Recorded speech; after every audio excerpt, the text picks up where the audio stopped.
Hello everyone, I hope I am audible and my screen is also visible. So this is um, tutorial 10 of the course Advanced Linear Algebra, NPTEL course Advanced Linear Algebra. Let's start the tutorial session today.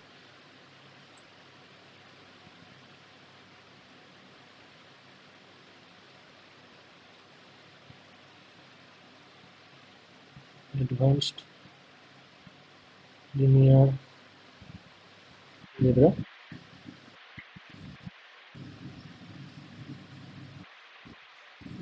and today is 28th March.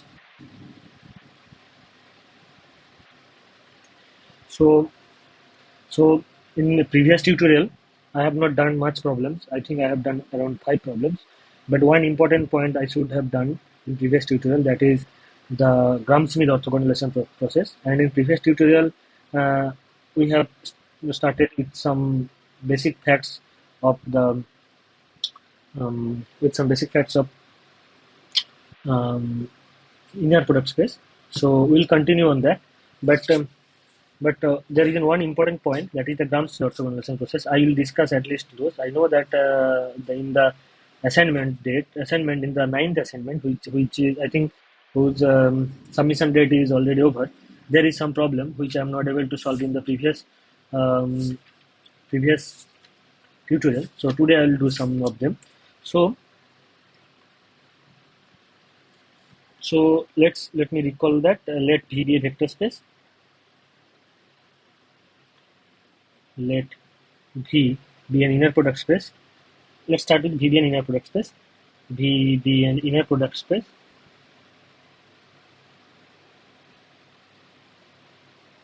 Inner product space. Then we have some inner product on this over the field A. That can be anything. Now with this inner product, what we know, um, with this inner product, we know that two vector alpha and beta, then two vector alpha beta in the vector space V is said to be orthogonal to each other if said to be orthogonal to each other if alpha inner product beta is equals to 0. Now in that way, to set to if A and B, to subspace or subset to subspace of V, then A is said to be orthogonal to B. A is said to be orthogonal to B.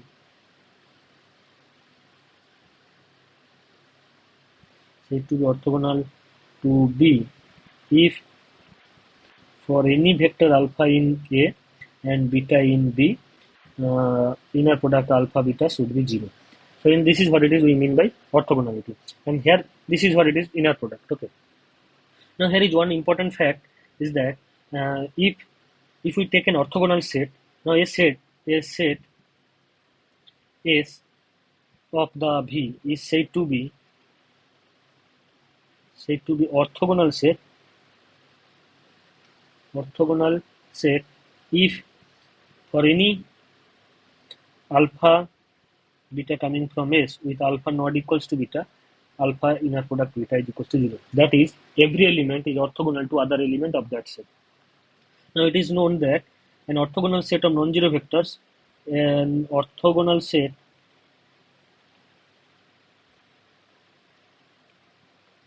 of non-zero vectors is linearly independent. Linearly independent. This is one of the fact, or one can say the theorem. Why that happens? Let so what I have to prove, that let's take let S be an orthogonal set, and let's take any alpha 1, alpha 2, alpha n, some vectors coming from S. So we have to show that alpha 1, alpha 2, alpha n, these are orthogonal. We need to show that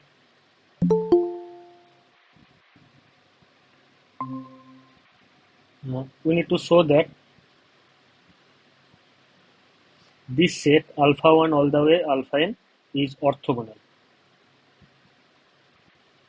sorry, linearly independent. Linearly independent. So that is what I aim to show. That is, if I take summation of Ci alpha is equals to 0, alpha I equals to 1 to n for some Ci coming from the field F, then we should have, then all the Ci has to be 0. Then we can say that alpha and alpha to alpha, and this is linearly independent. So, but before that, what I want to point out that if beta is equals to, beta is any vector and beta is equals to summation of Ci alpha I, then one can take inner product beta with alpha I for any I, that will be inner product with Ci alpha I with alpha j, for example, alpha j, and here it is I equals to 1 to n. Now we know that inner product on the first component is linear, so that means we can write it Ci I equals to 1 to n inner product alpha I comma alpha j. But we know that this alpha 1 alpha 2 alpha n are element in S, and S is actually orthogonal set. That means every two vectors in that set, every two distinct vectors in that set must be orthogonal to each other. That is, this is 0 unless it is j is equals to I. So that is, it will be Cj inner product alpha j alpha j. So what we obtained, that Cj is equals to beta, Cj is equals to beta inner product alpha j by norm of alpha j square. This is what we obtained. So that we got, any vector beta must be written, can be written as like I equals to 1 to n Ci alpha I, that must be equals to inner product of beta alpha I by norm of alpha I square, I equals to 1 to n alpha I. Now, what we know, that if, I mean, if we take any linear combination like this, that must be look like this one. This is what it is main point. But if summation of Ci alpha I is equals to 0, I equals to 1 to n, that implies summation of I equals to 1 to n. Um, so, so what I need to show, that Ci, all Ci's are 0. This is what I need to show, right? Huh. So if this is equals to 0, then what we obtain? This is equals to 0. Then what we can obtain, that is that this is beta, right? Let's take 0 is the beta vector. Then what I can say, Ci is actually beta I alpha I by norm of alpha I square. But beta is 0, that has to be 0. So that implies that alpha 1 all the way alpha n is orthogonal. So what we obtain here actually, if we take, sorry, alpha and alpha to alpha n are linearly independent. Whenever they are orthogonal, this set is linearly independent. So what you obtain, that whenever you have a set of orthogonal vectors that actually turns out to be a linearly independent set of non-zero orthogonal vectors, then that turns out to be, this non-zero is very much important, because without this non-zero, this linearly independent can fail. So this will be linearly independent. Now my point is that if we start with a linearly independent set, we start with a linearly independent set, that need not be in an inner product space, that need not be orthogonal, right? So, but in that case, how one will get orthogonal vectors? But if we start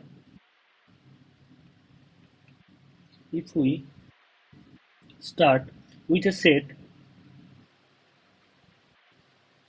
if we start with a set beta 1 all the way beta n, set with a linearly independent subset, linearly independent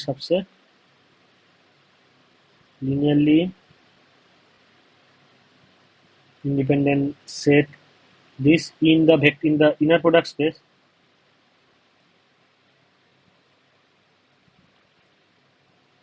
V, then this set beta 1 all the way beta n need not be orthogonal. But target is to obtain, target is find an orthogonal set out of this linearly independent set beta 1 to beta n. So this process is known that Gram-Schmidt orthogonal process. This is very important because this reflects many places directly or indirectly.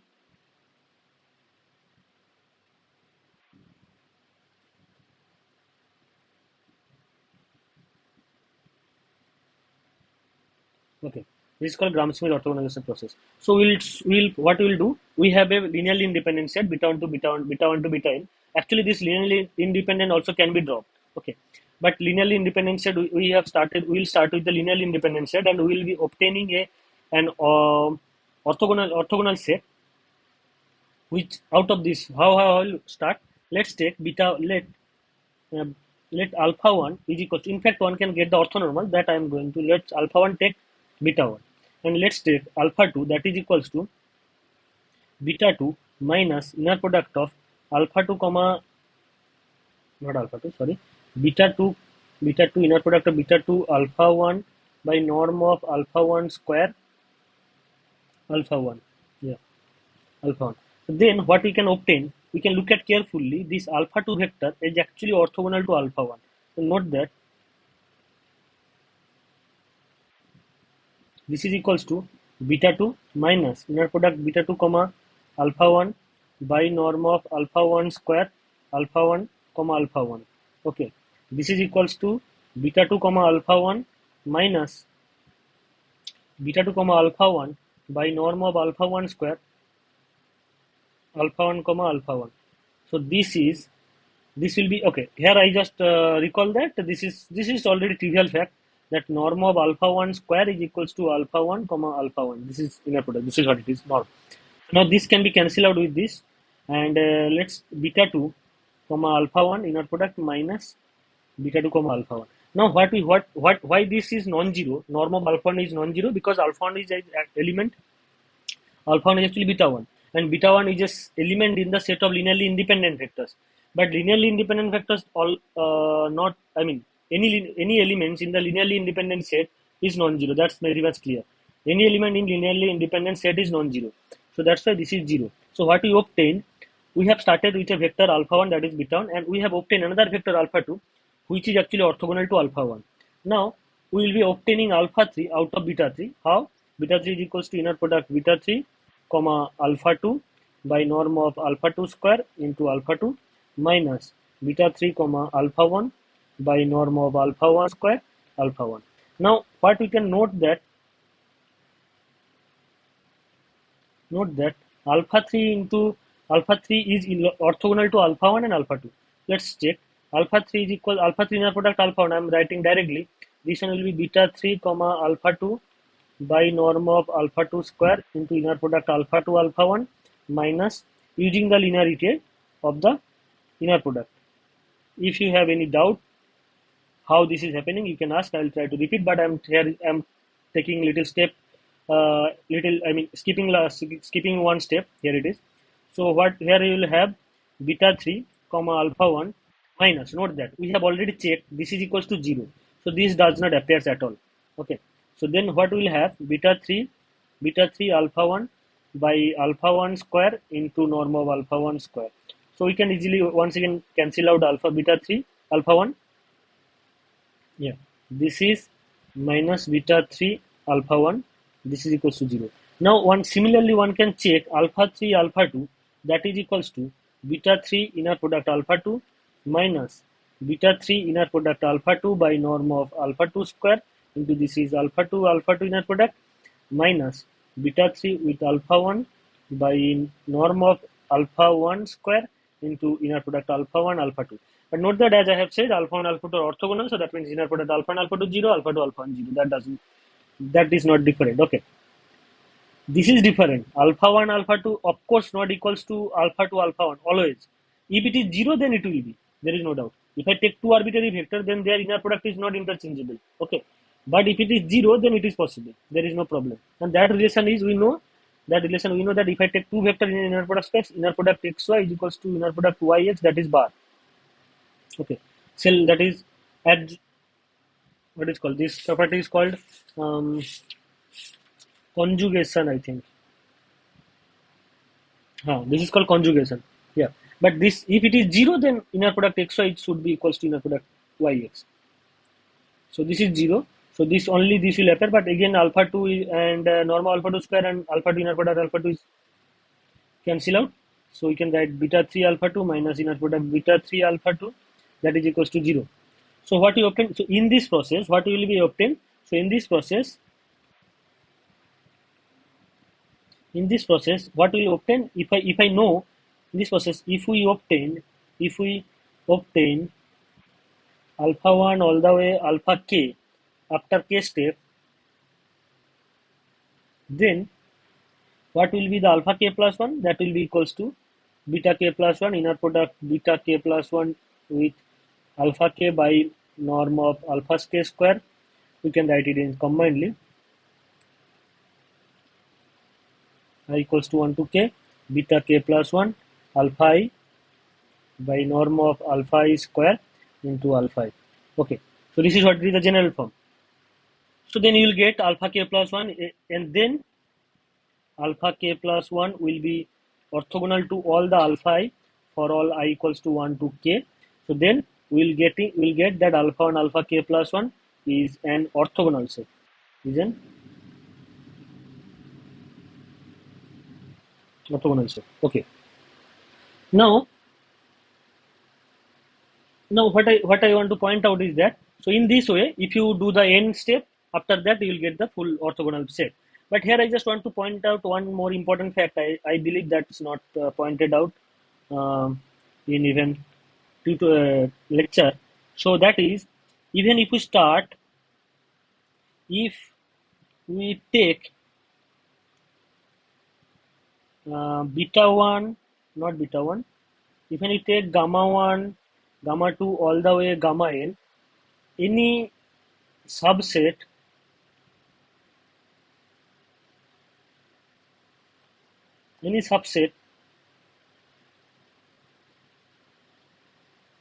of non-zero vectors, subset of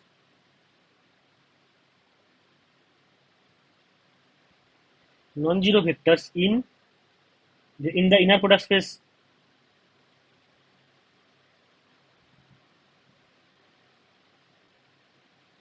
V, then after Gram-Schmidt orthogonalization process,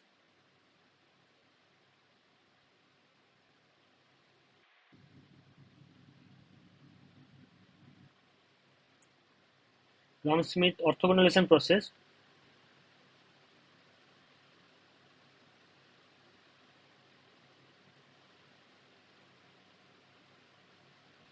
we obtain a set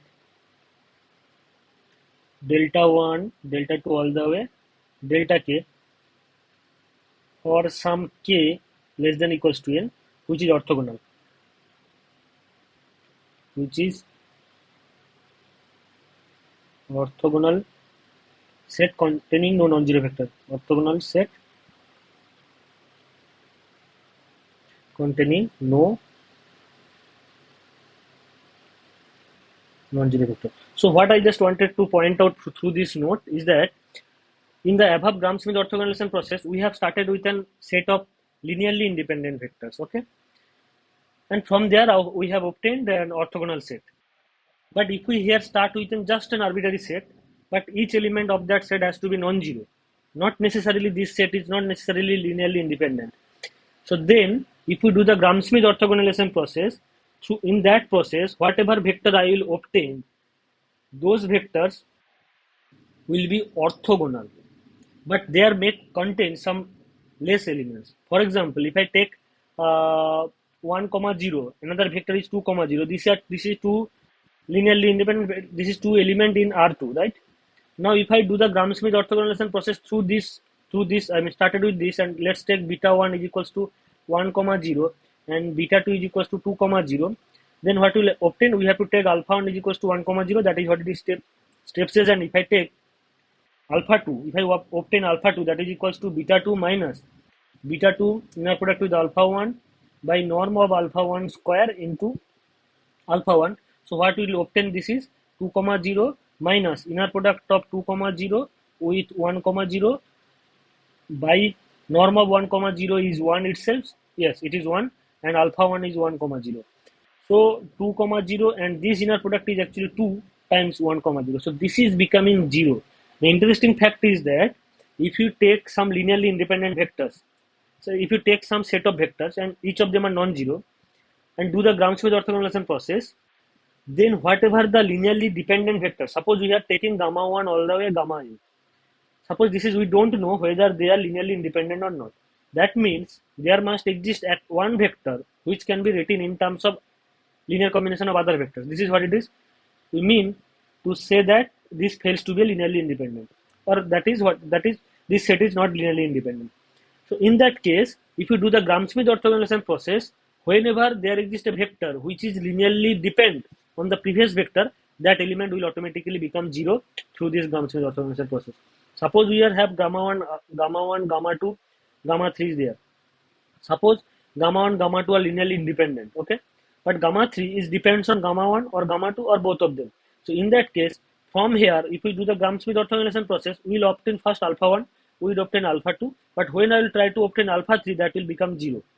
So if we neglect that vectors, we will obtain alpha 1, alpha 2 as a not only orthogonal, this will be orthogonal, and whenever it is orthogonal, this will be linearly independent, because that is what I have first tried to explain.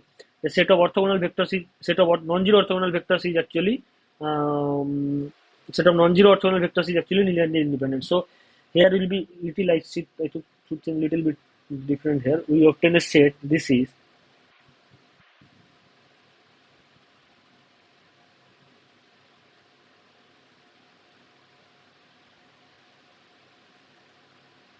set. We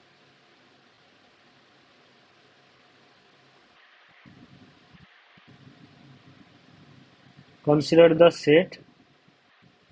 Consider the set containing only non-zero. If we consider the non-zero vectors, that will be orthogonal. So Gram-Schmidt orthogonalization process not only gives you the orthogonalization, but it says whether a set is linearly independent or not. Here is one more fact one can say here, is that okay, there is another thing, that is orthonormal.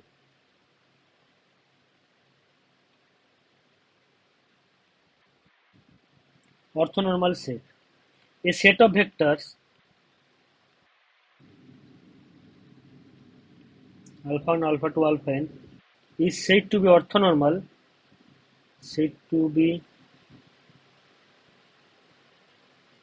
orthonormal if this is orthogonal and norm of alpha I is equals to 1 for all I equals to 1 to n. But basically norm will be 1. This is what it is, the orthonormal. From orthogonal to orthonormal. So let's do one problem, and that problem I know that this problem was in the last the assignment, but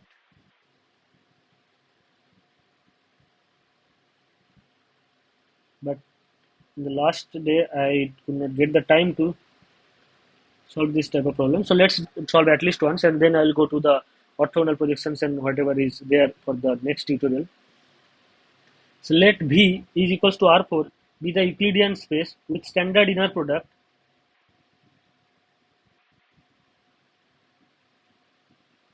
Let V equals to R4 be the Euclidean space with standard inner product on it, and B equals to this 4 vector.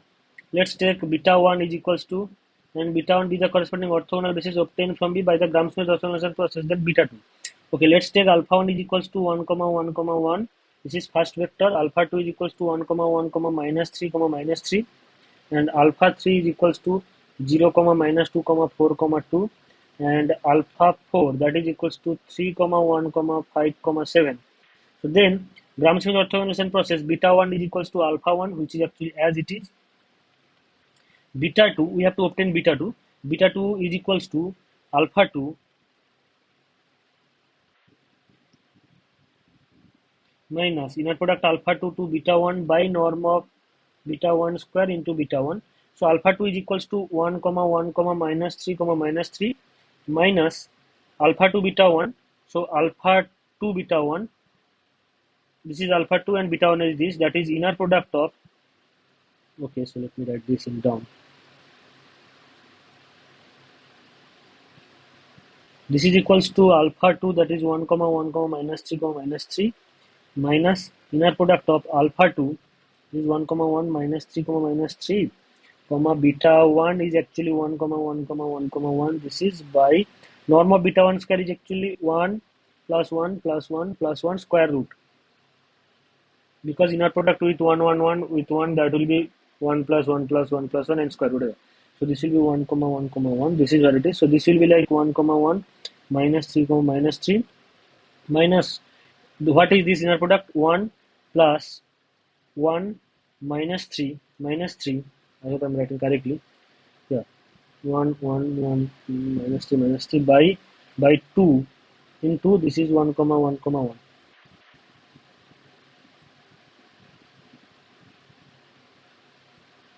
No, that's true. Yeah, thank you. This will be 4. You have to write beta 1 square, not beta 1. Right. Thank you. This is 2 minus 6, that will be minus 4. Yeah.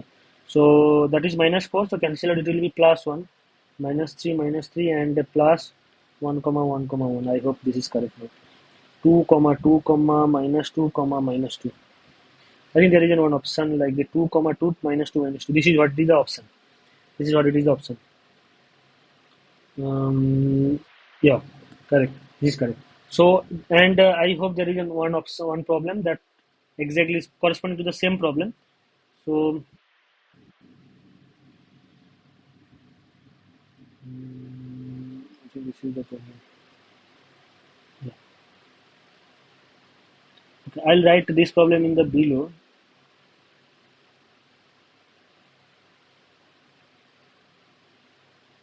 This is the problem. So this is on the same. It is asked that V equals to R with the Euclidean space, and this is the same set given. Okay, beta and beta with the corresponding orthogonal. It is asked to find beta 3. So we'll obtain beta 3. What is beta 3? Beta 3 is equals to beta 2 minus. Beta 3 is equals to alpha 3 minus alpha 3 into alpha 2 beta 2 by beta 2 norm square into beta 2 minus alpha 3 with beta 1 norm square into beta 1. So alpha 3 is actually, alpha 3 is equals to 0 minus 2 4 2. This is minus inner product of alpha 3 is 0 minus 2 4 2, and beta 2 what we obtained 2 comma 2 minus 2 comma minus 2. This is what it is. And by norm of beta 2 square, what is norm of this? That is 2 square plus 2 square plus 2 square plus 2 square. Square will be, this will be like 4 plus 4 plus 4 8 16, right? So this is 16, and minus this is equals to alpha 3, that is equals to 0 minus 2 4 comma 2 inner product with beta 1. Beta 1 is equal to 1 comma 1 comma 1. This is by this norm is 4, we have seen. So this is 1 comma 1 comma 1. This is what it is. So what will obtain from here? From here I'm just going here.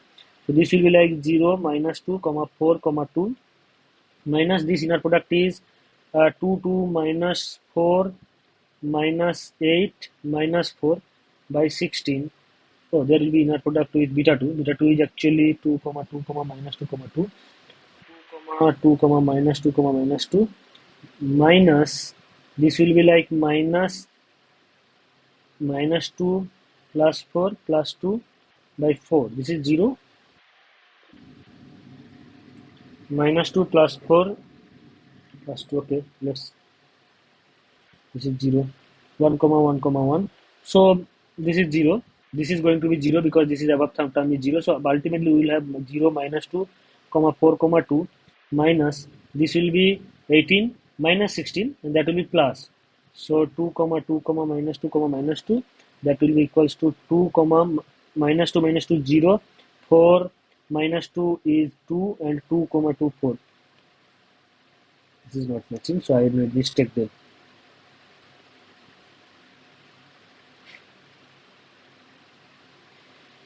Then I must made a mistake, so let me check properly where I made the mistake. First option is correct, that's true.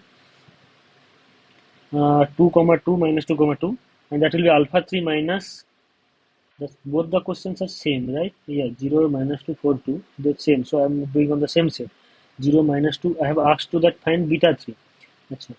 So 0 minus 2 4 2 minus 0 minus 2 4 2 inner product with beta 2. Beta 2 is 2 2 minus 2 minus 2. This is what it is, beta 2 obtained, right? 2 2 minus 2 minus 2. Yeah, 2 2 minus 2 minus 2 by norm of beta 2 square. Norm of beta square is 2 square plus 2 square plus 2 square plus 2 square, that is 4 plus 4 plus 4 plus 4, 8, 8 plus 8, 16. 16 and 2 2, this is what it is. And minus, I think here I am making some little mistake. So here inner product is with 0, comma minus 2, comma 4, comma 2 with the vector 1, comma 1, comma 1. So I think this is correct. Inner product, if I obtain, this is 0, this is minus 2, this is 4, this is plus 2, and this is, oh, this is 4, yeah, now I got it. This is 4, this is plus 1, yeah, minus 1, comma 1, comma 1, comma 1. Yeah, I just made simple. So this will be 1, comma minus 1, comma 1, comma 3. Once again I made a mistake. I think last term, okay, there is the minus 2. This is 0. So this is minus 1. 1 minus 1, 1 minus 1. So this is correct. So this is all. So I'm not doing anything Gram-Schmidt from the Gram-Schmidt orthogonalization process from now, but I will go to the orthogonal projections and all these things, all these stuffs I will go to that. So let's start with the problem, and then okay, let's start with the definition of orthogonal projection. Then I will, or best approximation, the same thing, not directly same thing, but they are related. We'll see how they are related. So this is best approximation.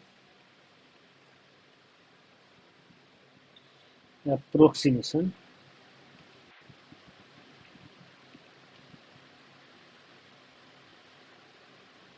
So what is best approximation says?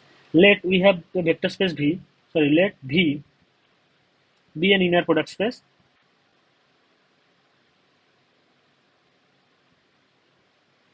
and W be a subspace of V. Now, if we take, if we now if alpha is equals to alpha is a vector in V, then the best approximation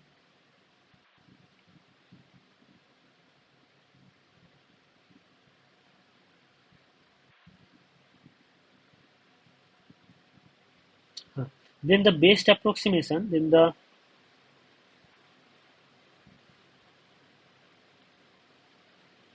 best approximation of alpha in W is the vector beta in W such that norm of alpha minus beta is actually less than equals to norm of alpha minus gamma for all gamma um, belongs to the inner product space W. Okay, subspace W. Okay, here I just wanted to point out that if you are familiar with the real analysis, then in real analysis, if you want to, I mean, main points in real analysis are the limit continuity. So in the definition of limit continuity, you need the main concept is the distance. Distance means whenever you write for every epsilon greater than 0, there exists and delta greater than 0 for which some happens, some happen. I mean, limit or the continuity definition starts with all these stuff. So if you want to write what is epsilon greater than 0, what is, I mean, I am writing some distance basically. Okay.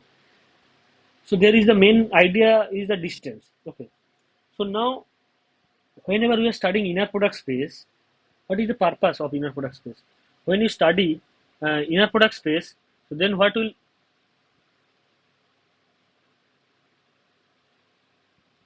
okay, then then this norm is actually giving a this norm is actually giving a notion of length. How this is giving a notion of length? For example, if I take R2 or R3, so there if I take two vector x1 y1 and x2 y2, okay, so then what is the distance between these two vectors? That is we know that that is equals to norm of x1 y1 minus x2 y2, norm of this, so that will be equals to x1 minus x2 square plus y1 minus y2 square root. This is what we know, I mean, in just from the two-dimensional geometry or from the three-dimensional geometry, we know this is the thing. If we have x1, x2, xn, y1, y2, yn, then the distance between these 2 points are actually summation of square root of summation of xi minus yi square. Okay, and if it is complex, then it will be mod. Okay, so there is a notion of distance in the Euclidean space in Rn and Cn. But whenever you have an arbitrary vector space, suppose instead of R2 there is some other thing, like the space of all continuous function. So in that case, there is no notion of this distance, and when you don't have any notion of distance, then you will not be able to study the analysis of those spaces. So whenever you are studying inner product space, or you are studying a vector space with an inner product, you know the notion of distance, and when you know the notion of distance, you know all the analysis. You can study all the analysis. Maybe all properties, whatever is happening in the real case, or in that case, those things may not be always carry forward in general, but some of them may carry forward, or one can study one of them. So that is one of the main target, to study inner product on a vector space. Vector space is something that not necessarily like R3, R4, or C3, C4, right? That can be something abstract. But there, if you can give an inner product, then you can study the distance. And when you know the distance, you can study analysis. Okay. Now, what is this best approximation says? Best approximation says that suppose you have the main way to visualize best approximation is that suppose you have three-dimensional space. Okay. You have three-dimensional space. And suppose you have a vector, suppose this is x, this is y, and this is z axis. Okay. Now you have some element on this xy plane. Okay, you have xy plane. If you take one vector which is not an xy plane, then what is the shortest distance from that point to the xy plane? That is, will be the exactly perpendicular distance from that point to the this plane, xy plane. Okay. So best approximation is that fact. Best approximation is actually generalization of that fact. When you take a three-dimensional space, you can imagine a room where you can consider a corner of that room, and you can consider three dimension as a three line of that room. In that case, if you consider xy plane is the floor of that room, so in that case, if you consider any element inside that room which is in the space, in that case, the shortest distance from that point to the floor is actually the exactly perpendicular distance from that point to the floor. Okay, so best approximation is actually the generalization of that fact. So this is what it is. For example, how this is generalization. So if you consider the floor as the space W, and that is a two-dimensional space, and the room as the space of R3, that is three-dimensional space. So in that case, if you consider any vector alpha belongs to R3, the best approximation is actually the point inside this on the plane on the space W, or the floor, whatever I'm trying to compare, such that the shortest distance from the point in from the space to that floor is actually the line through that. The point is actually the such point such that the distance from that point to this point is actually the shortest. This is what it is. So this is what it is actually reflecting here. Here W you can consider as the floor, and V is actually considered the R3, that is the room. If you take any point inside the room in the space, then the point which is actually in the shortest distance from that point alpha is actually the perpendicular point. Okay, so this is what it is, the generalization. So you can consider, you can think like, okay, you can two-dimensional, you can think like this. Suppose this is the dimension 1 space. Suppose this is R2. Okay, so now this is 1, 0 dimension, that is x, and this is 0, 1 dimension, for example. If you take any point, and this is considered the subspace generated by 1, 0, this is what it is, 1, 0. Okay, this is considered the subspace generated, this is the W subspace. Okay, subspace generated by 1, 0 point. Now shortest distance from this point to this space is actually the perpendicular point, where distance from this point to this one. Any distance from this point to any other point is actually greater than this distance. So this is what it is actually beta, and any point gamma on this space, if you suppose this is alpha and this is beta point, then distance from alpha to this space W is actually this distance. Any point if you consider on this line 1, 0 x-axis, that distance, this will be like I'm saying the alpha minus gamma, that will always be greater than equals to alpha minus beta. This is what it is. We mean the best approximation. Okay. So this fact is no longer, whenever you always may not have the R3 or R4. So in that case, you need the some general terminology. So this is the general terminology. What do we mean by the best approximation? I hope it is clear. If still there is any doubt, what is I mean by best approximation, you can ask. This is very geometrical fact, and this is very. We can keep this.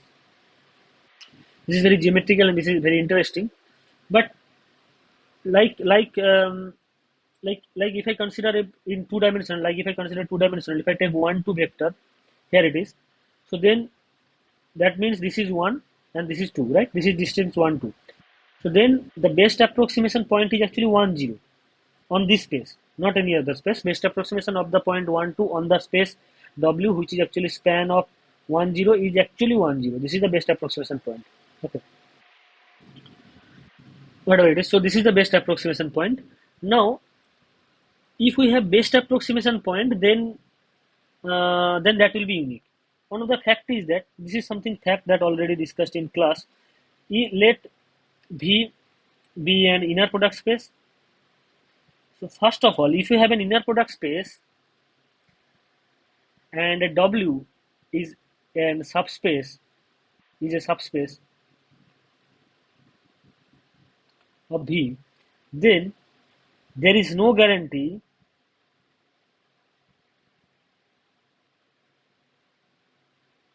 that for any alpha belongs to V, there exists an vector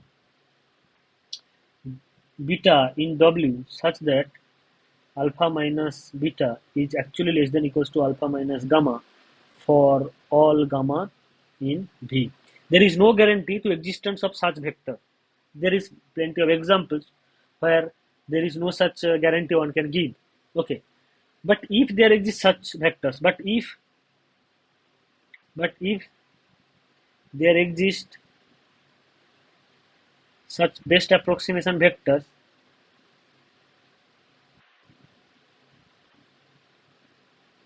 beta, then that must be unique. Then that must be unique. You can't get two vector for which you will have this property. This is what it is I want to know. That will be unique. In fact, if W is equals to span of, if W is finite dimensional subspace, V can be infinite dimensional. W is finite dimensional. W is finite dimensional subspace, finite dimensional subspace of V with an orthonormal basis, or orthogonal actually you can take, with an orthogonal basis alpha 1 all the way alpha n, then for any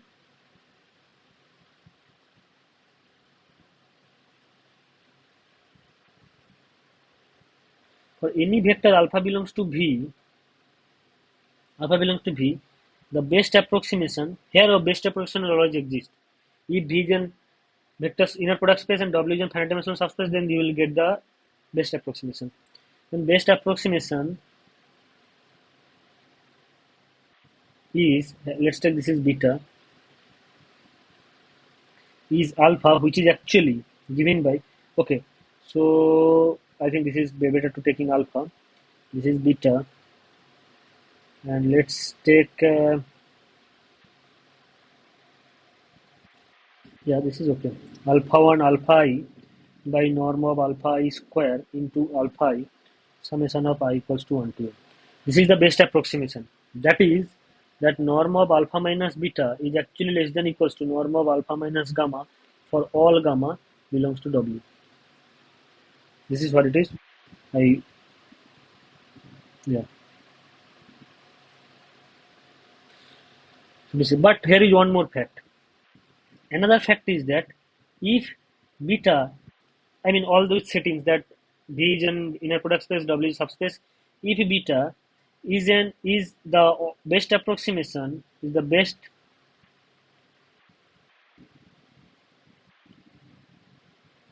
approximation for the vector alpha belongs to V, then alpha minus beta is, as a singleton, is orthogonal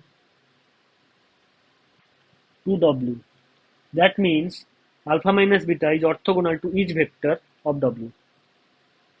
That is, alpha minus beta with gamma inner product is actually 0 for all gamma belongs to W. So here is, this is one important fact. What I am saying, suppose you have a vector space V, inner product space V, and then subspace W, and you are considering a vector alpha for which beta is an approximation, beta is a best approximation on the space W. So in that case, alpha minus beta is actually orthogonal. In fact, this is if and only. In fact, this is if and only. In fact, if for alpha belongs to V, there exists a vector beta belongs to W such that alpha minus beta is orthogonal to W, then beta is best approximation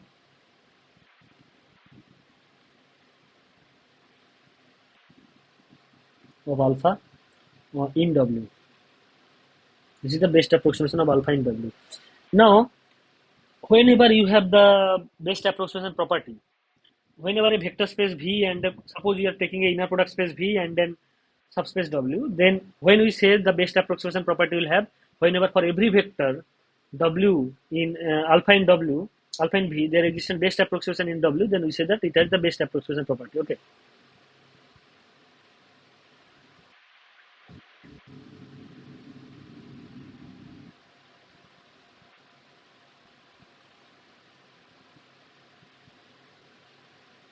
Now, if for an inner product space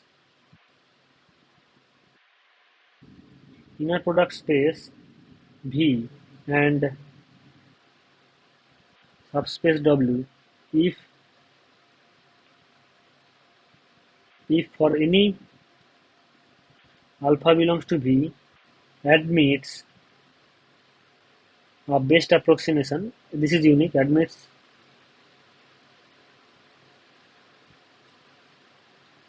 best approximation in W, then the maps from the vector V to W sends alpha to its best approximation point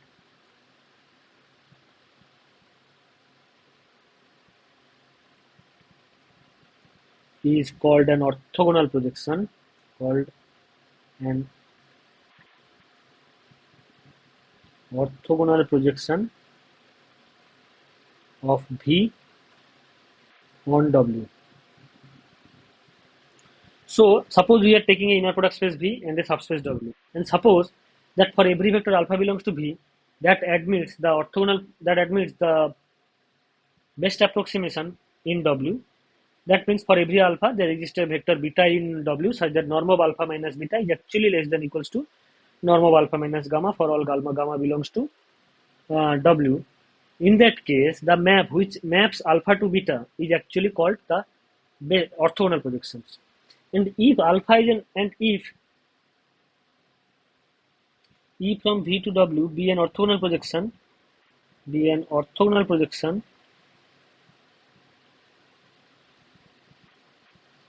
then I minus E from V to W par, what I have to need, W par is the orthogonal projection.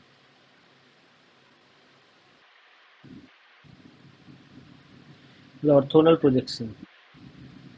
So what is I mean by W par? W par is equals to all those vector alpha in V such that alpha inner product beta is equals to 0 for all beta in W. So that means whatever the vectors which is orthogonal to all the vectors of W is called the orthogonal, or this is called W par. Okay. And whenever alpha, whenever you have a vector space V and W is a subspace, and you consider the whenever you consider an inner product space V and W is a subspace, and you consider the orthogonal projection, that is that is means sending every element to its best approximation point. In that case, I minus E operator that from V to W per is again an orthogonal position. So here one fact I just want to point out that for an inner product space,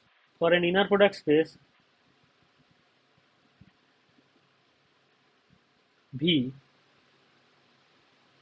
subspace W of V, W direct sum W path is actually V. Here W intersection W path is actually the only zero set, because there is no vector which will be orthogonal to itself. That can be checked, not a problem. Okay. If alpha is in W and alpha is in W path, that means by the definition, alpha inner product has to be 0. But this happens if and only if norm of alpha is equals to 0, and that it happens only alpha equals to 0. That is one of the property that if alpha not equals to 0, then inner product alpha has to be positive. So from there you can get. Okay. So this is what it is, the direct sum. Direct sum means that W as a vector space, V is actually the W sum W per, and their intersection is 0. This is what it is, direct sum. Okay. Now recall that once we are studying the projections only, not orthogonal projections, that time what we have studied, that a operator E from the vector space V to V is said to be projections if E square is equals to E. This is what it is, the property. Okay, and in that case, if we consider the range of E and the null space of E, if you consider the range of E and null space of E, then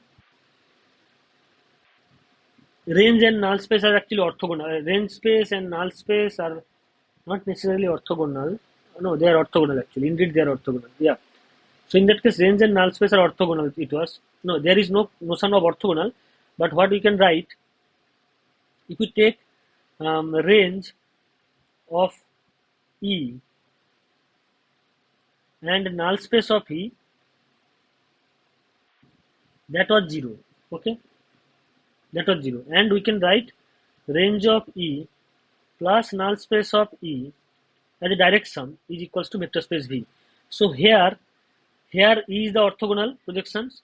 So here actually range is actually playing role of W, and null space is actually playing the role of W path.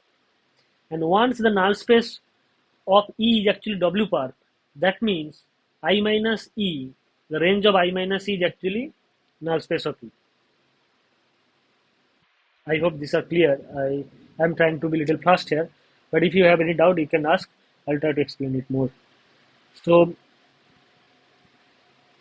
this is what it is. So, and also there is one more property which here it will be, this will satisfy this. And in fact, every vector alpha belongs to V can be written as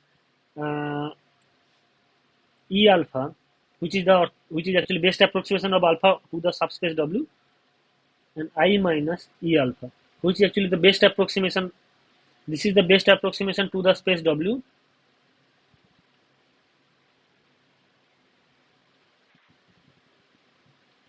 in the space W, in W, and this is the best approximation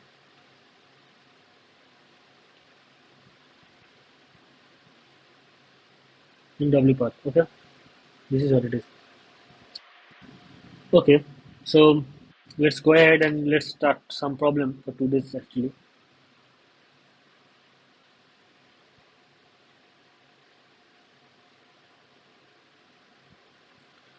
So what this problem says, given an inner product space V is R3 with the standard inner product, that is XYZ, X1, Y1, Z1, inner product X2, Y2, Z2, that is equal to summation of X1, X2 plus Y1, Y2 plus Z1, Z2. And W is the subspace. This is the subspace that containing elements like xy, comma x plus y, for x belongs to come from this. If beta is equals to 164, then the shortest distance from beta between beta and W.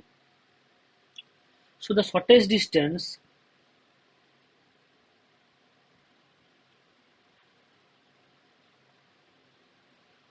between beta and W is actually,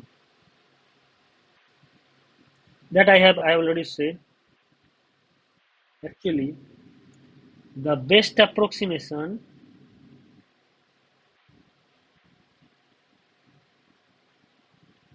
of beta in W, right? This is what is the shortest distance. And how I can know what is that? What is that? Yes.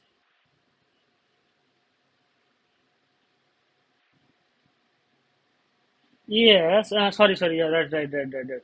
So that's true. Shortest distance between beta and W is actually the distance. Actually, right. Okay. Yeah. Right. Is actually norm of beta minus. I have to obtain the beta minus beta. I have to find shortest distance beta. So let's gamma. Okay, not gamma, delta. Where delta is the best approximation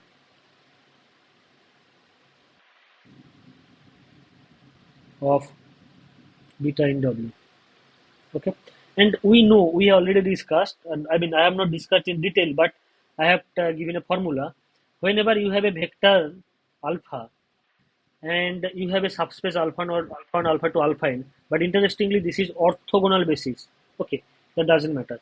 So whenever you have this orthogonal basis, then you know how to obtain the basis or best approximation. Okay, so in fact whenever W is finite dimensional, you can always obtain the best approximation, and the best approximation, so then delta is actually equals to beta. So here beta itself is an orthogonal set. Okay, here, oh sorry, I am doing some little mistake. So we need to show if alpha and alpha 2, this is two dimensional because there is two. Note that, okay, let me be little explicit. Note that W is actually a two-dimensional subspace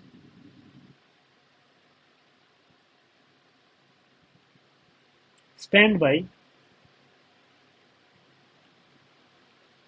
1 comma 0 comma 1, 0 comma 1 comma 1. You can carefully check that these two vectors are in W and they are linearly independent.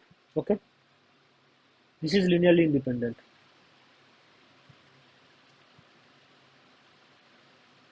Okay, so now if let's do the Gram-Schmidt orthogonalization process.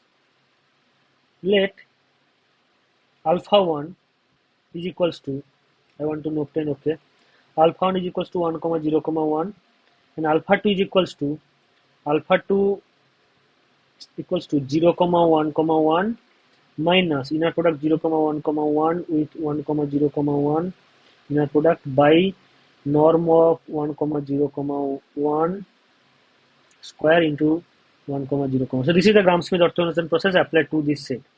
So this will be like 0 comma 1 comma 1 first. This will be 1 only. Yeah, this will be 1 and this will be 1 plus 1 2. Yeah, this is 2 into 1 comma 0 comma 1. So this will be equals to minus half comma 0, oh sorry, not 0, 1 comma 1 minus half. So this is one of the vector and another vector is 1 comma 0 comma 1. So let's check whether they are orthogonal or not. So if we take inner product, that will be minus 1 by 2, that is 0 plus 1 by 2, that is 0, right? They are orthogonal, right? They are orthogonal. Then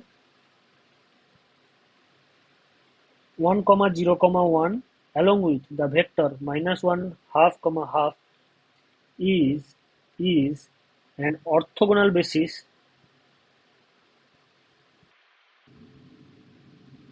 of W. Then the best approximation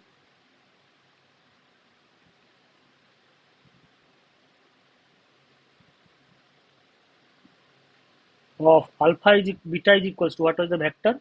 Beta is equals to 164 is that is inner product with beta 1 comma 0 comma 1 by norm of 1 comma 0 comma 1 square with 1 comma 0 comma 1 plus inner product beta with minus half comma 1 comma half inner product by norm of minus half comma half into minus half comma 1 comma half. Okay, so beta is equal to 164, so this will be 1 plus 4, that is 5, by this will be 2. and 1 comma 0 comma 1, and this will be beta with 164. This will be minus 1 by 2, 6 plus 6 plus 2, minus 1 by 2, 6, 2. I hope I am correct. So this will be 1 by 4 plus 1 by 4 with minus 1 by 2, 1 by 1 by 2. So this will be like 5 by 2 comma 1 comma 0 comma 1, and this will be like 6 to 8 minus half means 8 minus half means 16, 15 by 2, and this will be like 1 by 4, 1 by 4 half plus 1, that is 3 by 2. So 15 by 2 by 3 by 2, that will be cancel out to 5. So basically I will obtain 5 by 2, 1 comma 0 comma 1 minus 5 by 2. If I take common, that will be minus 1 comma 2 comma 1, right? 2 comma 1. This is what it is. So this will be like 5 by 2. We can take 1, 1 minus 1, 0, 0 minus 2 minus 2, 1 minus 1, 0. So this is the best approximation. Interesting.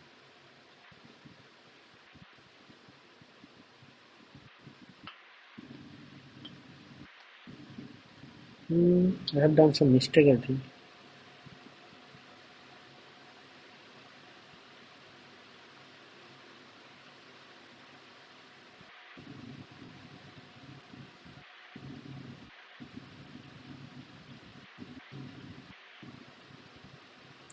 Oh, this is 2. Yeah, that is what I am saying. 2. 1 minus minus 1, 2. This is what it is, right? Because why I am saying that was mistake, because this vector is not in W. But whatever this vector, that vector has to be in W. Okay, so this is the best approximation. Then the shortest distance is distance of beta is equals to 164, I think. 164 to W is norm of 164 minus 5 by 2, 2 comma minus 2 comma 0. That is equals to norm of 1 6 comma 4 minus 5 comma minus 5 comma 0. That is equals to norm of minus 4 6 plus 11 comma 4. This is long. This is equals to also 16 plus 121 plus 16. Is it going to be correct? I think I have made it. 1 second, I made a mistake maybe.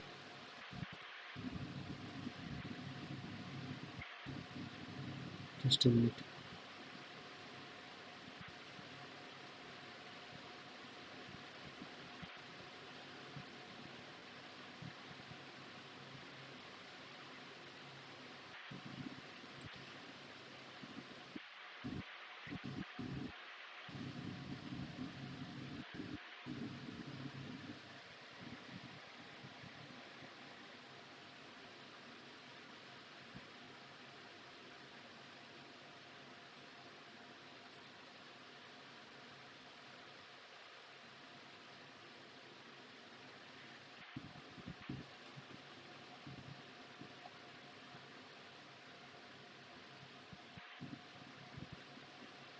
I think I am correct, but still, why?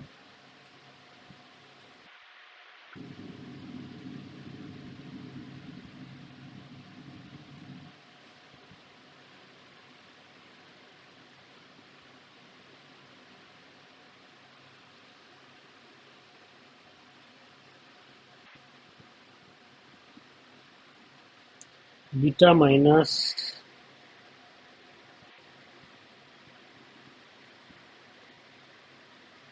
what is the best approximation? Just a minute.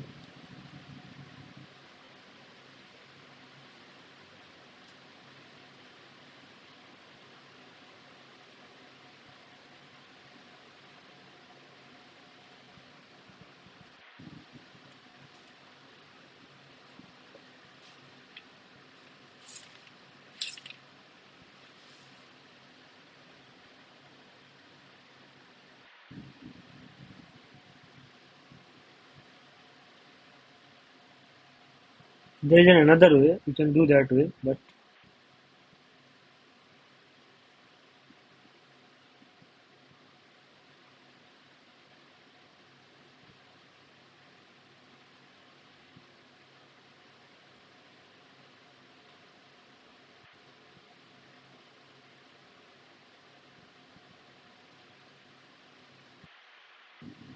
what is the question? Subspace W, beta, then shortest distance between beta and W. Yes, yes.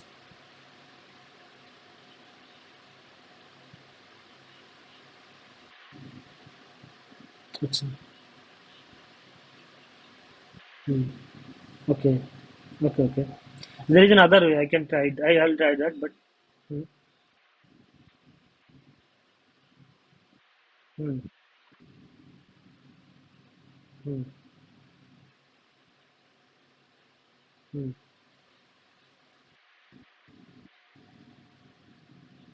Okay, okay. I understand that. Understand that, but wow, I think yeah, right, right. It should be happen. Okay, let me check where is the. I mean, I may be making little mistake, but uh, let me check once.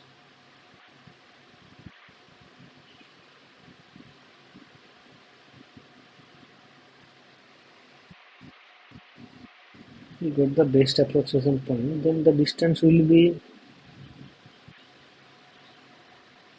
This is where it is the point. No, no, no, no, no, no, no, no, no, no. Formula is correct.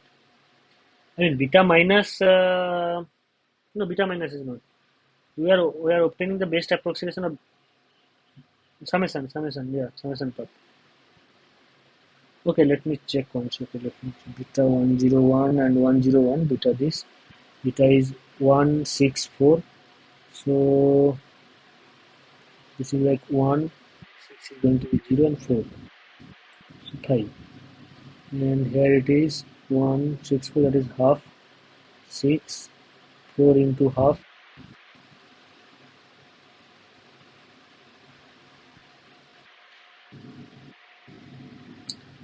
First point, okay. I think I made it. I now I obtained what is the distance. Alpha minus beta is this one. Okay.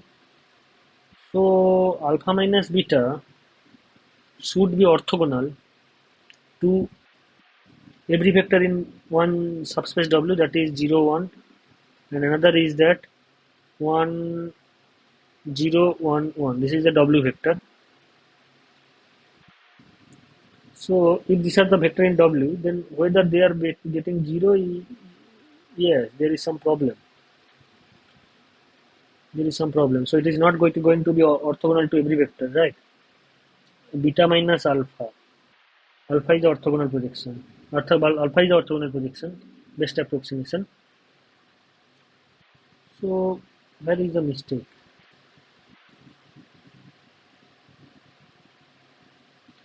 1 minus 5, 4.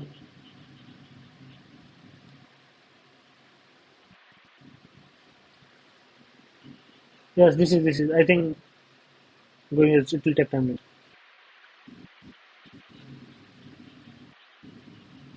Hmm.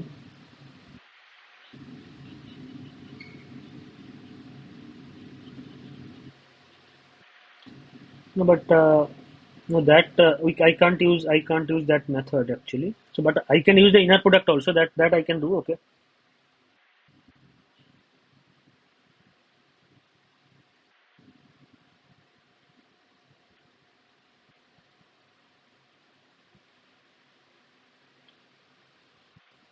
Just wait. I think I'm doing some very trivial mistake about the distance. Best approximation is correct. There is no problem about this. Best approximation is correct. I think best approximation distance will be maybe orthogonal. I think.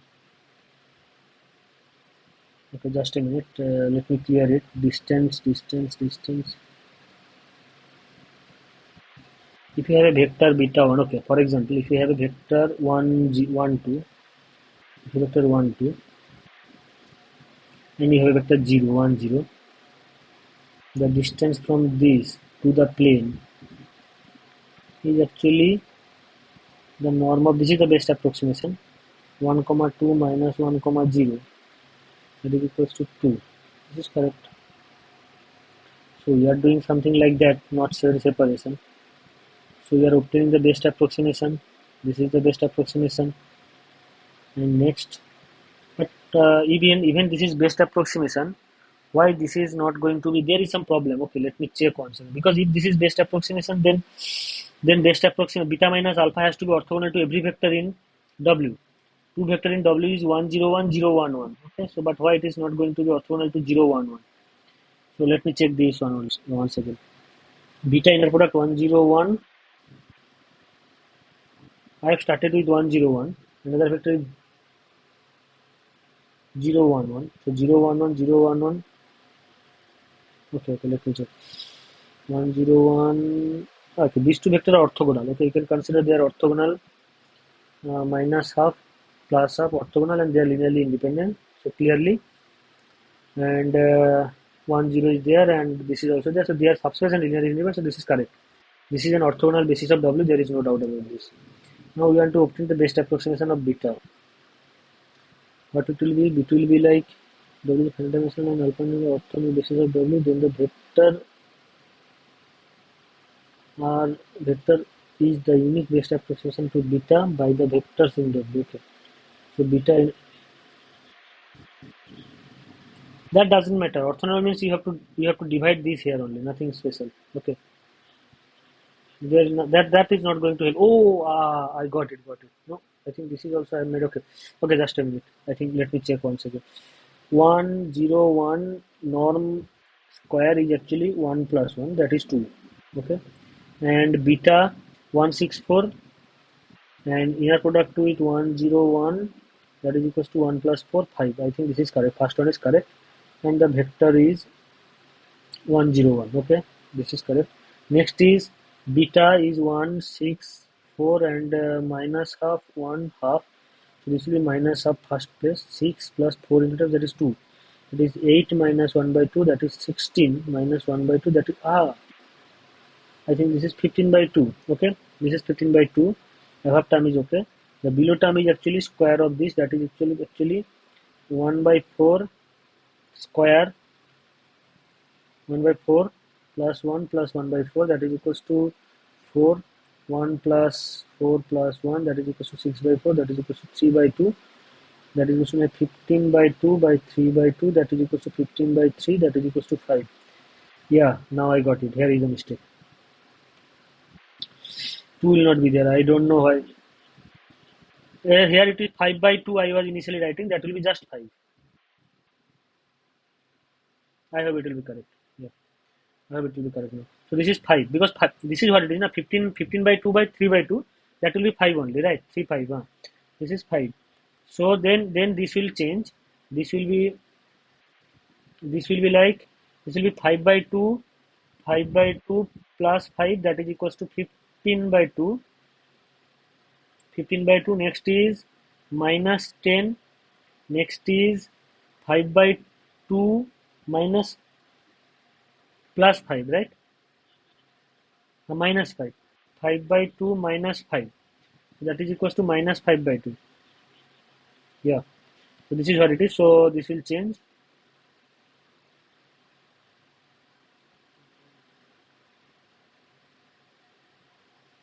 So this will be like 15 by 2 comma minus 10 comma minus 5 by 2. So this will all change. So this is also taking a little longer.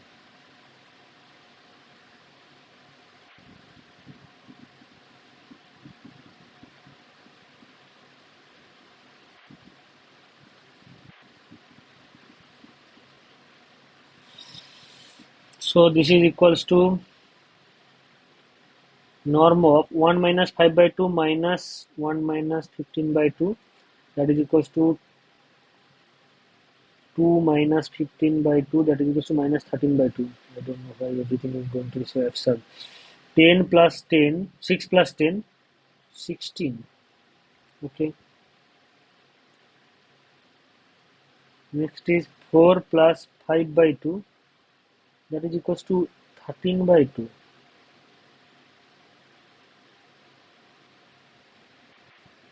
Is this vector orthogonal to 1, 0, 1 and 0, 1, 1? Still no, right?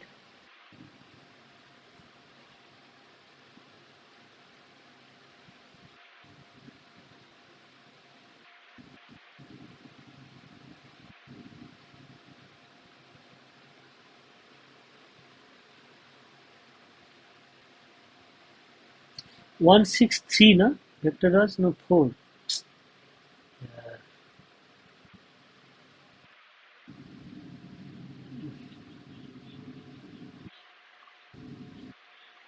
Yes, because that is what it is, that beta minus alpha, if alpha is the best approximation, that will be orthogonal to every vector in W. And these two vectors are in W.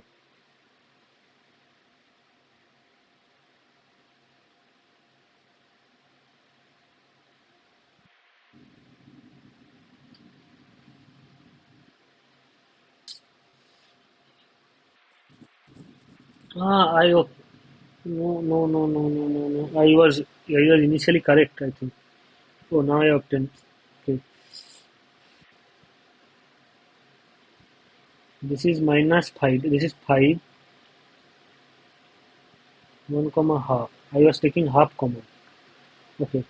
So I think initially I was correct.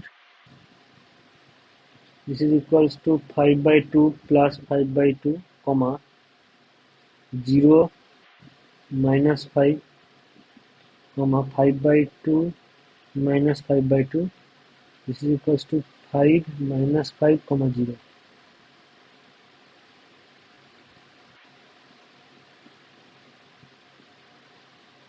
So, okay, let me first calculate it and then I will go to the.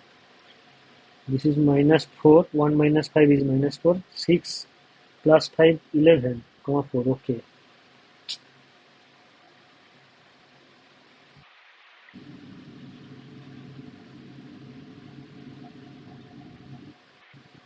But beta minus alpha has to be orthogonal to W, right? That is the problem then. Yeah. But okay, okay, okay. I think there is a mess. I will not do this now. I think we can avoid. Okay, but distance from beta to n. Okay, just a minute. Give me.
So there is another way. We can do that way. First, let's do that way, and I will be come back if I get. I mean, so another way is that let W is actually stand by W is actually stand by 1, 0, 1, that we can clearly see 0, 0, 1, 1, right? This is already the W span. Then we'll get a vector alpha. let's take alpha is equals to a comma b comma c. This is orthogonal with w. Then what will have a plus c is equals to 0 and b plus c is equals to 0, and this will give that another option is that, so one of the choice for alpha is that is actually -1. If I take c is 1, so this is what it is. A will be -1 and b will be -1. Then distance from beta to w. So this is what it is actually w parp. Okay, distance from beta to w is actually is because why I'm saying this is actually beta inner product n mod by norm n square. This is another beta inner product alpha by norm alpha square. This is another norm alpha only, right? Norm alpha. Yeah, this is what another option. But I think there is a mistake. I think. Okay, I have to check, but I will not. So this is if I take beta is equals to 164, and this is -1 by norm of -1 inner product. This will be like 1 -6 plus 4 by this will be 1 plus 1 plus 1, right? This is like mod we have to consider, and this is square root of 3. Yeah, right. This is projection on beta on alpha, but this is no. This is projection of beta on alpha, beta alpha by norm of alpha square into alpha, right? This is the projection of alpha, projection of beta on alpha, right? Now, if I want to obtain the distance of value, this one, then we will get this particular thing. Okay, but I think that will be minus. That's why it is. So I don't know why distance formula is going to so absurd. This is if you consider 1 2 vector. This is 1 and this is 2. Then distance from the point 1 2 to the subspace 1 0. That is 2, right? So, but orthogonal vector is actually 0 1. This is I think there is a mistake. Hmm. Hmm. Yeah. Okay.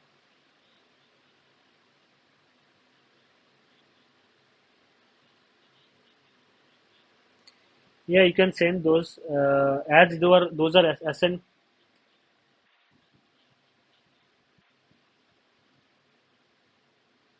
Okay, I think I have not checked. Okay, I have not checked, but okay, you can send me. This is tutorial number 10.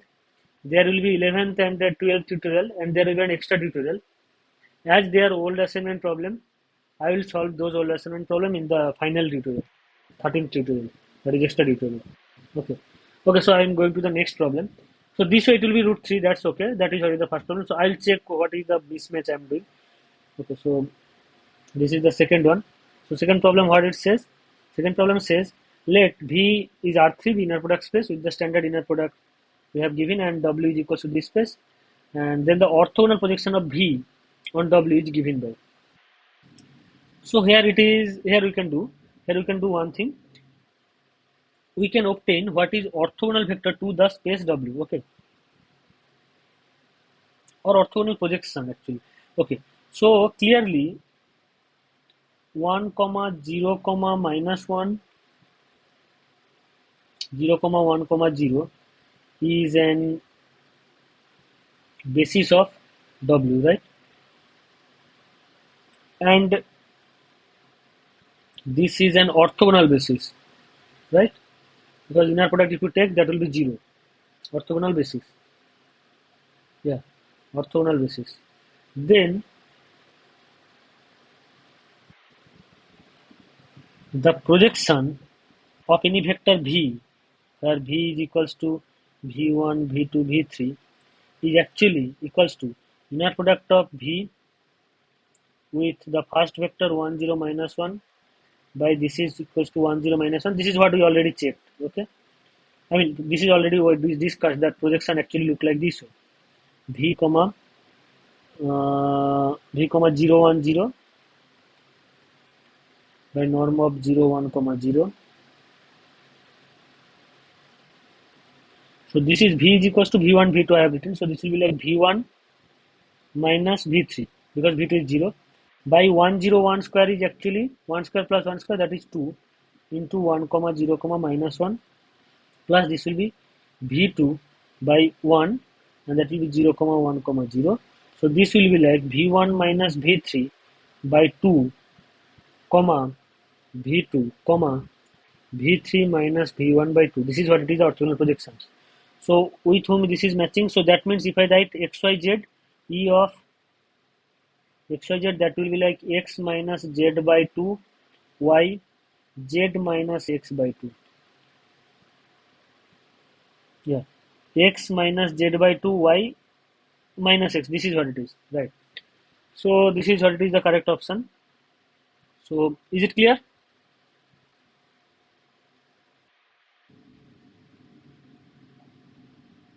I hope it is clear. If there is doubt you can ask.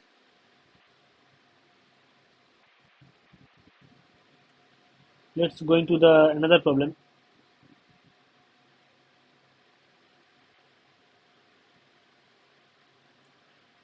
So here it says, let V is actually R3 be the inner product space. Okay, I'll be in 1 minute.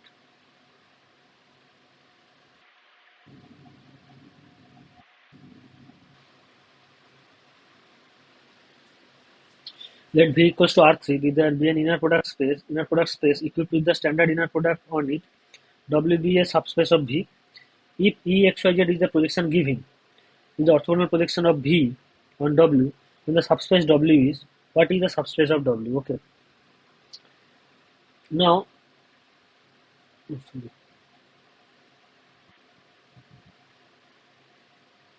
is the subspace W that we have to? Okay, so here it is given, let V equals to R3 be an inner product space equipped with the standard inner product on it, and W be a subspace of V, and E xyz is actually given by this. Then the question is, what is the underlying space here? Okay, that is what you have to find. Okay, so if underlying space, let's assume if underlying space, there is a very interesting way to obtain this one.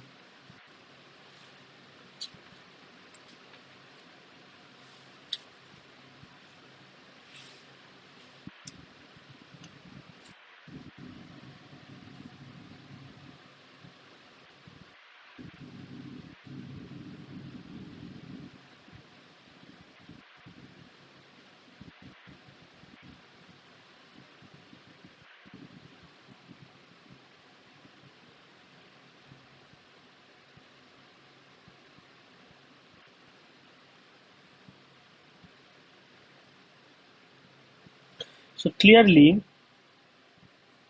note that E x y z is equals to, if this is capital X, capital Y, capital Z, then x is equals to 5x minus 2y minus z by 6, and y is equals to minus x plus y minus z by 3, and z is equals to minus x minus 2y plus 5z by 6. And here if you look at carefully, x plus 2y plus z, which is equals to uh, x plus 2y plus z, which is equals to 6, here it is 5x minus 2y minus z minus 2x 2y minus 2z minus x minus 2y plus 5z. Okay, so then you can carefully look at 5x minus 2x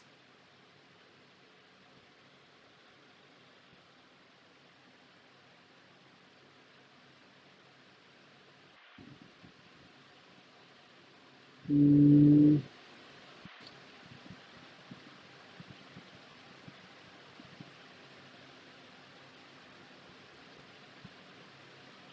5x minus 2x. I got it. So 2y I have written. So this will be like 4x, 4x minus 4x plus 4y minus 4z minus x. This is what it is. So this will got that 5x cancel out, minus 2y 4y cancel out, and this is z, I think. Yeah, this is z minus z minus 4z 5z. This is cancel out. So this is equals to 0. So that is range of E is equals to the space x plus 2y plus z. Range of space is actually x comma y comma z such that x plus 2y plus z is equals to 0. Okay. So this is the range. So this is the space W. So we have to find the, oh, this is what it is, right? So this is the range. This is W.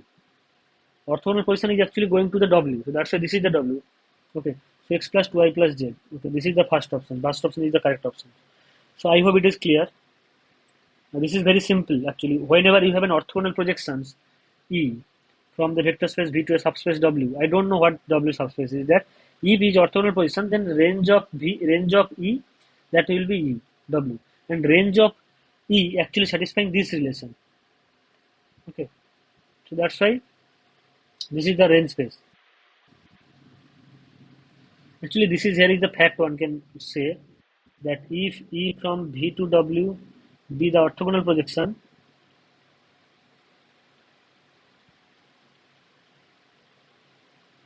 then EV that has to be W, I minus EV that has to be W path.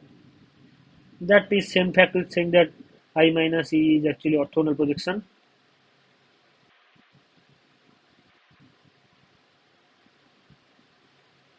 On W path. I hope it is clear. If there is doubt, you can stop me and ask me. I will try to explain. This is problem number 3. So this is now problem number 4. So what this problem number 4 says, given an inner product space, V of R3 equipped with the standard inner product on V, a subspace W of V, if E x y z is equals to this is the orthogonal position of V to W. So here we can also we have to look at carefully what W elements are satisfying in the orthogonal position of V on W path. So we have to find W, then we will be able to find W path. That is what it is. Or we can check I minus E and we can obtain what is W path here. Okay. Then we know if W is a subspace of V and V is equals to R3. So therefore, here always any subspace if you consider, there always exists orthogonal projections. There always exists the best approximation. Then there will always exist the projections. And E from V to W be the orthogonal projection.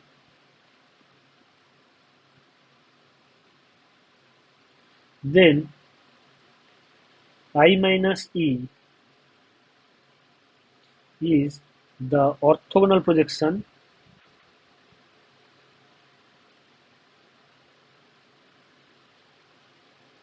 onto W path. So then I minus E at the point x, y, z, that will be equals to x, y, z minus 3x plus y, x plus 4z, y minus x. That will be x minus plus 3x minus y minus x minus 4z, z minus y plus x is equals to 4x minus y minus x minus 4z, z minus y plus x. So where it is matching, this is the last one is I think matching. Yeah, x minus this is the last one is the matching. So this is the last option is the correct option. So this is what it is. Okay. So option D is the correct option. So I hope this is also very easy. They are not much difficult. And if there is any problem with my network not clear to you, then you can also still there, because there is lots of network issue in my place today.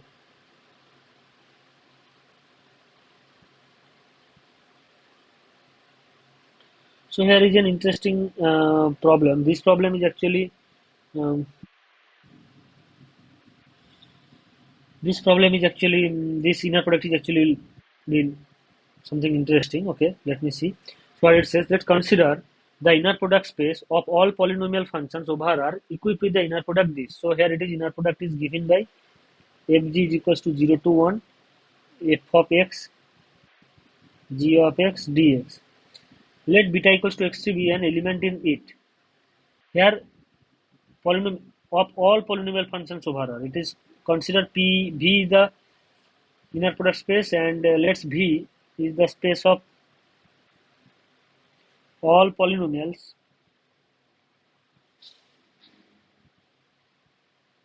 over R. So we know that it in this case 1 x x square x cube all this way, these are the linearly independent set, but they need not be orthogonal in with respect to this inner product, the inner product given here, but they are not orthogonal. Okay, so beta is a given, beta equals to x3 be an element in it. Let beta is equals to x3, this is given, and w is actually p2x, that is equals to span of 1 x x square, subspace of polynomials of degree at most 2, then the best approximation of beta by the vector in W is given by, you have to find the vector in given by, but we have obtained the space W.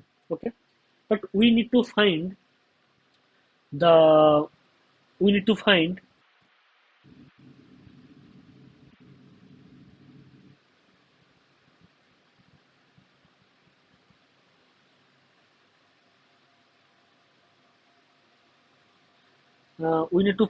the orthogonal basis, because without that we will be not able to solve the, so we need to find the orthogonal basis first. Okay, so what I think, okay, let me find the orthogonal basis. So first find an orthogonal basis of P2 from 1 x x square by Gram-Schmidt orthogonalization process. So first we will be considering alpha is equals to 1 and alpha 2 is equals to x minus alpha 2 with inner product alpha 1 by norm of alpha 1 square into alpha 1. So this is equals to x minus alpha 2 is actually norm of alpha 1 is actually 1. So norm of 1 is actually 1. There is no problem. So if alpha 1 is equals to 1, then norm of alpha 1 is actually inner product 0 to 1 1 dx. So that is actually 1. So here will be alpha to alpha 1 inner product. So what is alpha to alpha 1 inner product?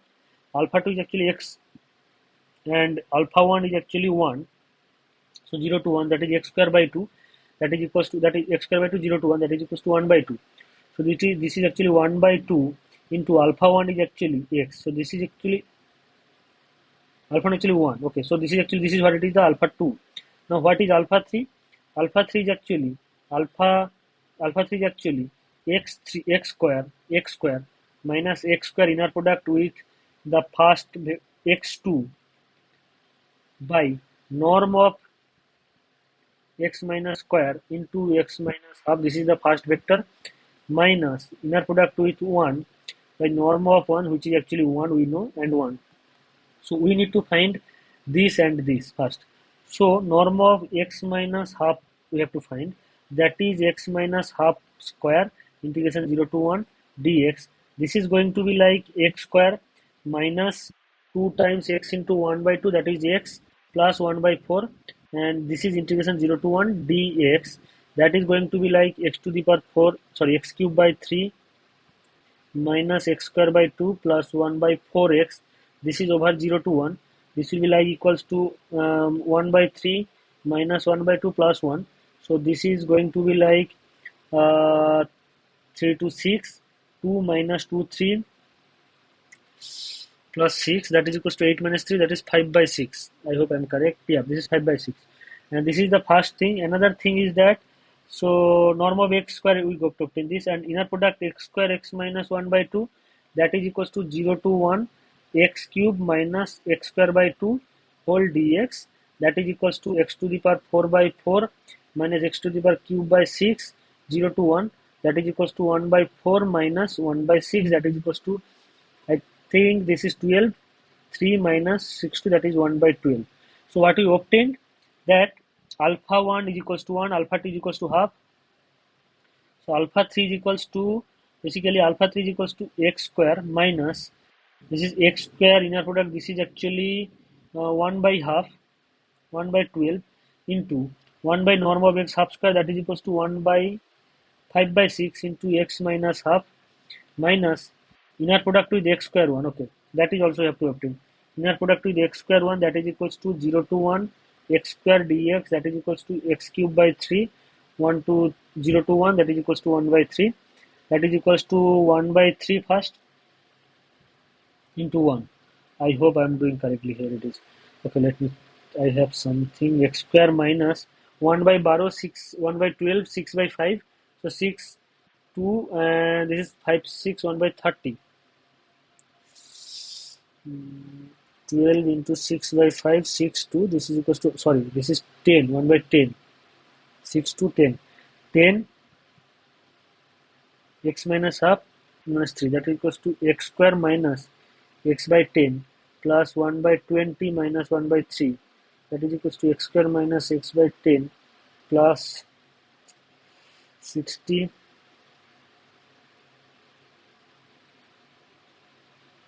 Okay, let me check whether I'm writing correctly or not. There is somewhere I have.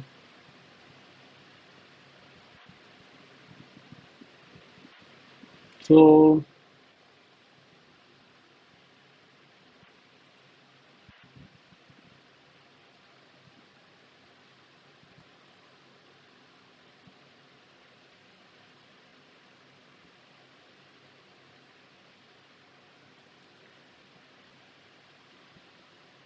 just a minute. By 3, I think I have made a mistake once again. 5 by 6,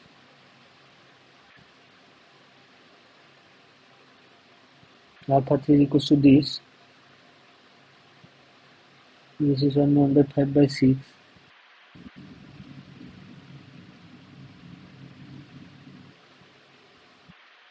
Alpha 12 is on the above. I got it. This is what it is, x minus half square. So inner product of x square minus x minus half, that is equals to 1 by 12.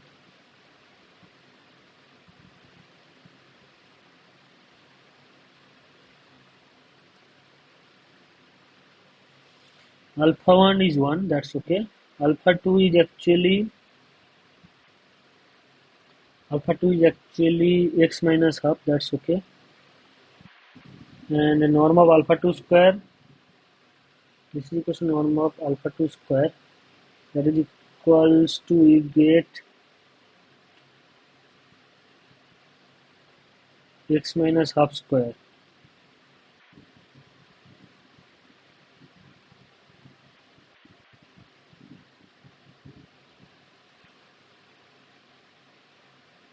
One by 3 minus 1 by 2 plus, got it. There is a mistake. So this will be equals to 12. This is 3 4 minus 2 6 plus 3. So 7 minus 1 by 12. This is norm, so this will go off. And inner product, it is, I hope this is correct. X to the power 4 by 4 minus x cube by 3, 3 to the 6, that will be 1 by 4 minus 1 by 6, that will be 6 12, 4 3 minus 6 2, 1 by 12. So here is actually 1 by 12, so this is 1 basically. Okay, there is no 10, this is 1, so this will be cancelled out. So this will be like in equals to, x square minus x plus half minus 1 by 3. Okay, that is equals to x square minus x plus 1 by 6. 1 by 6. So the orthogonal basis is, so the orthogonal basis is actually 1 x minus half x square x plus 1 by 6. This is what it is, orthogonal basis of the space P. And also what we obtained, that norm of x minus half, that is equal to alpha 2. This is alpha 1, this is alpha 2, this is alpha 3. This is square is actually equals to 1 by 12. And alpha 3 square, you can check, that will be equals to 1 by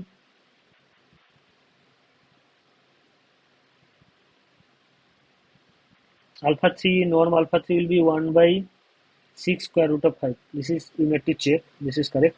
So now then, with this condition, then the orthogonal projections, we need to obtain the orthogonal projection of x2 on the space P. Then orthogonal projection of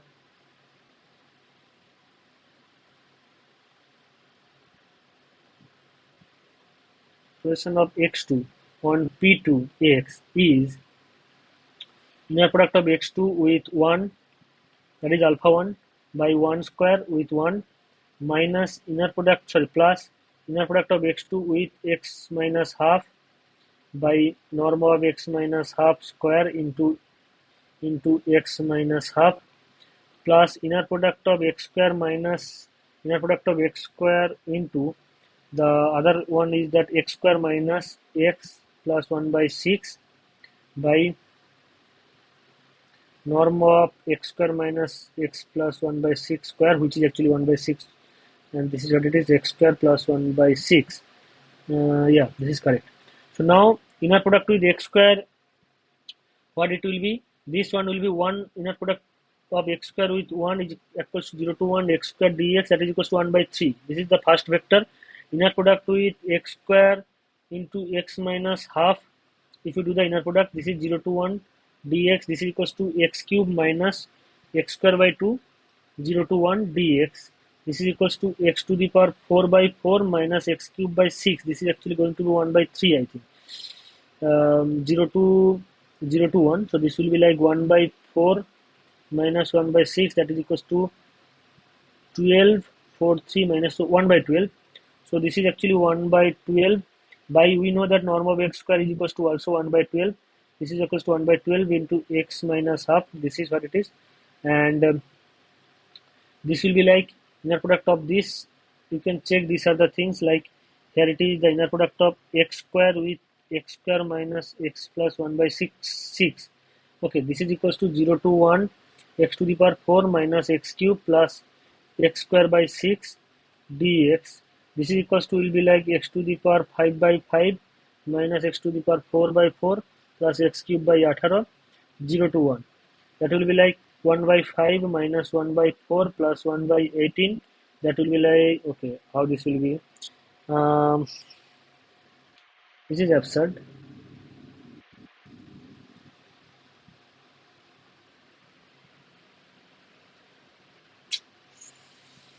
You have to find the inner product with x square minus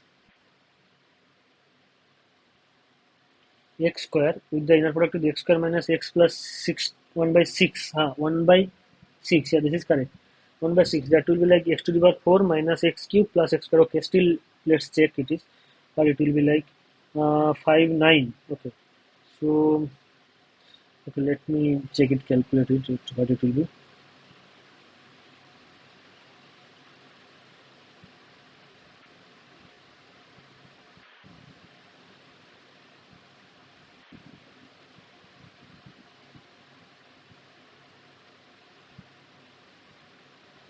So first 1 divided by 5, next minus 1 divided by 4,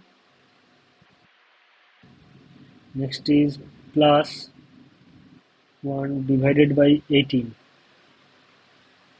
This is what it is. So this will be 1 by 180. Okay, I don't know why this big marks is there. Okay, no problem. But okay, here it is. If we write norm of alpha 3 square, that is also the, I think, same. That will be like 36 by 5, 560, 550, 180. So this is 180. So therefore, what we obtain, that is orthogonal projections of This is equals to 180 by 180 into x square minus x plus 1 by 6. So these are the rough basically. So that is the orthogonal projection of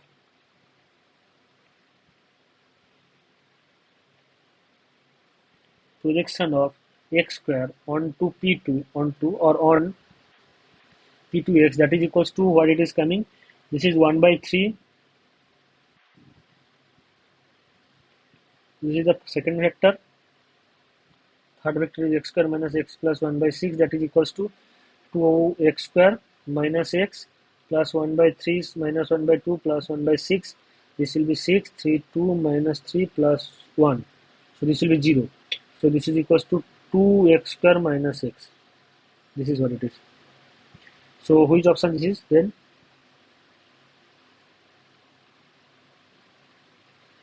Oh, this is not matching with any of them.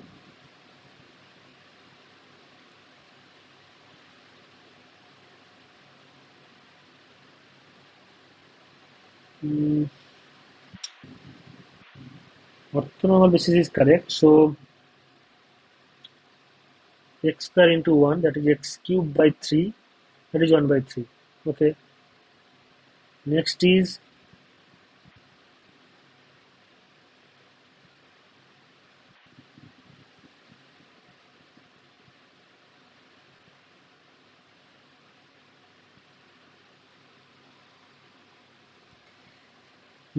x square into x minus half by norm of x half square, that is 1 by 12. Inner product with x square is actually, correctly, x cube minus x square by 2, that will be inner product integration, that will be x to the power 4 by 4 minus x cube by 6, that will be 1 by 4 minus 1 by 6, that will be like 12, 4, 3 minus 6, 2, 1 by 2. This is all the correct. But still, why this, even after having this interesting pattern, there is also little problem, I think. In this problem is also, I think there is a little problem. So, oh, sorry, I made a mistake. Projection of x cube it is asked, right? X cube. I am doing for x square. Sorry. Yeah, this is the thing. Projection of x cube it is asked. So x cube, this will be like x cube, this will be like x cube. So I have to do all the calculation once again. So x cube 0 to 1 dx, that is equals to 1 by 4. So this will be like, this will be first will be 1 by 4. Next is, if we write x cube multiply x cube, that will be like x to the power 4, x to the power 4 minus x cube by 2. Yeah, so that will be like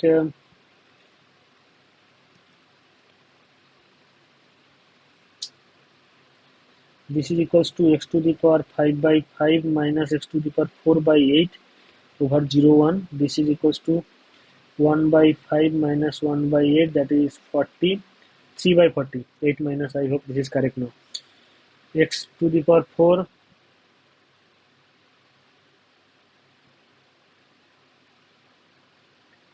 x4 minus x5, x to the power 5 minus x4 plus x cube by 6. So this will be also change, so it will be x to the power 6 by 6 minus x to the power 5 by 5 plus x to the power 4 by 24, 0 to 1. This will be change, 1 by 6 minus 1 by 5 plus 1 by 24. This will be first 1 by, this will be equals to, okay, let me check, calculate once again. I don't know whether this is right now going to match or not. 1 by 6 minus 1 by 5 plus 1 by 24.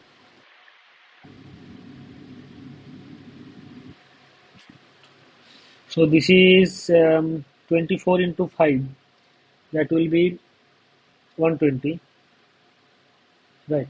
6 120, that is 20 minus 5 to 4, 24 24, that is 5. So this is going to be 1 by 120. So the vector will be little change, not little. This will change drastically right now. So first one is the 1 by 4. First vector is 1 by 4. Next is plus. So this will also change right now. This will also change. This is 1 by 8, 1 by 120, 1 by 180, and this will be 3 by 40, and this will be, this is what it is. This is what it is. I hope I'm correct right now. So 1 by 4 plus 3 by 40 into 1 by 12. So 12 it is. 12. So 4, 10, 4, 3. So 9 by 10. 9 by 10 x minus half plus it is 180 by 180 by 120. So 6362 plus 3 by 2 into x square minus x plus 1 by 6. So this is equals to 1 by 4 plus 9x by 10 minus 9 by 20 plus 3 by 2x square minus 3 by 2x plus 1 by 4. So this will be 3 by 2x square. This is the first vector. 9 by 9x by 10 minus 3 by 2x. That will be like 10. 9 minus 15x. 9 by 10 minus 3 by 2. Yeah. So that will be minus 6 by 10. So minus 6 by 10x. So this is done. This is done. This is done. Now the final one. So 1 by 4 plus 1 by 4 plus 9 by minus 9 by 10. 9 by 20, that is equals to 20. 4, 5 plus 5 minus 9, that is 1 by 20 plus 1 by 20. So I hope right now one of the matches at least. Yeah. 3 by 2x square minus 3 by 5x. 3 by 2x square, that is the answer. 3 by 2x square. So 3 by 2x square minus 3 by 5x plus 1 by 20. This is the final answer. And this is, I think, the last option. Option D. Yeah. This is the correct option. So this is all. I will stop. I will not do any more problem today. So if you have any other doubt, you can ask. Otherwise, I will stop in. I will stop in. These are little calculative.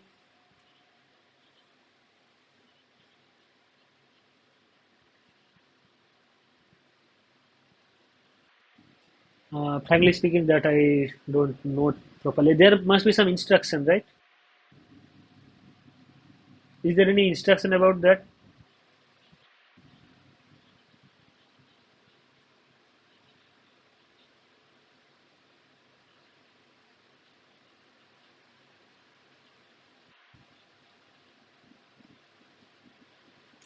You can ask to mail to Professor Premananda Bera directly, or you can ask in discussion forum. I hope they will respond with this because he knows what the questions will be.